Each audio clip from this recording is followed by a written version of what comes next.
This is my hunting partner, Ben. He likes to confuse me on a regular basis by changing out the gear that he uses to hunt with, and this is what he's hunting with on this night.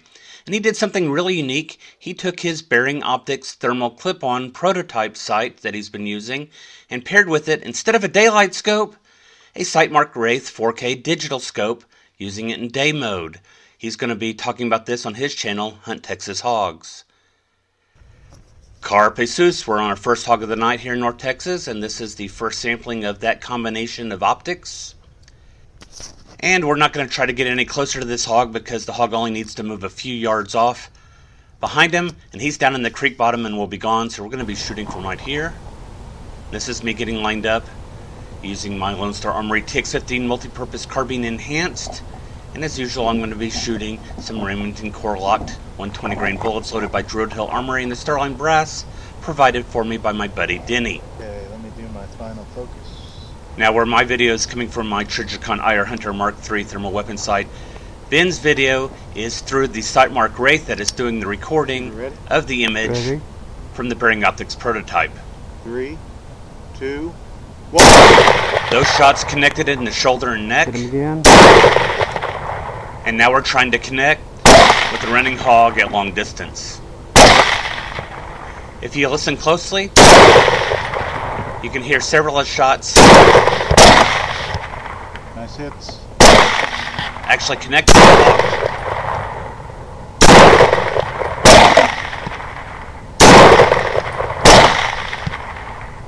He is down. And we finally get him broken down, and he gets a quality assurance shot. Safe. I think that's a big pick. Safe. No time for photographs. We picked him up and scooted onto our next property where we found this hog behind the landowner's barn. One shot only. Okay. Wait till he turns broadside, I'll count us down. Here I've called one shot only, meaning that if the hog runs after we shoot it, we're just going to let it run.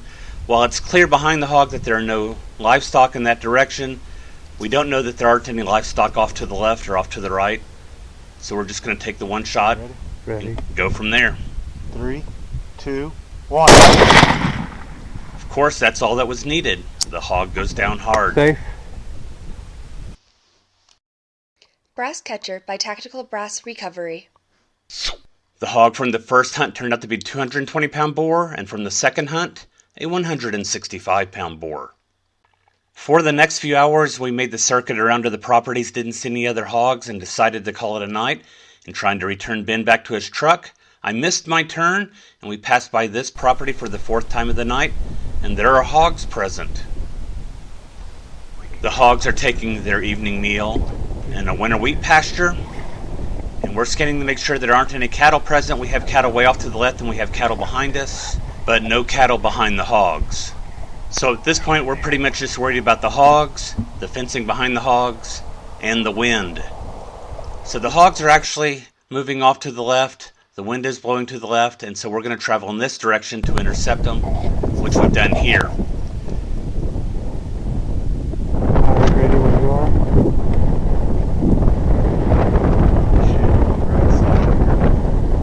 I'm on the left. You gonna call it? Yeah. There we go.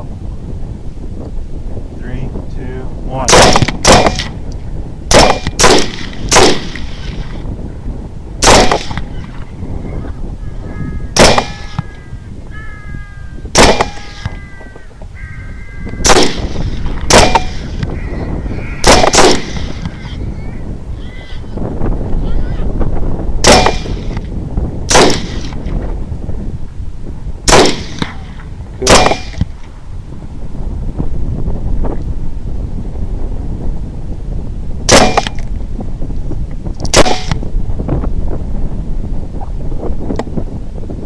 We ended up with 4 hogs down in the winter wheat, including a 130-pound sow that was probably pregnant, a 140-pound boar, give or take, a 150-pound boar,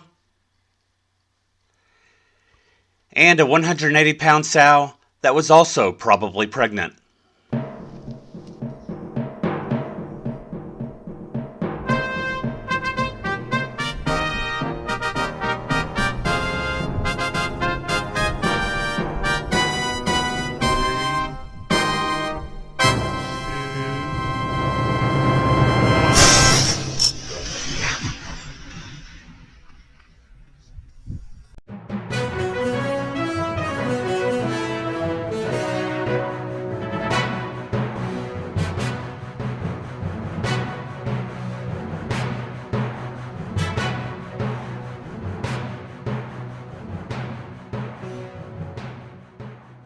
Carpe sus, my friends.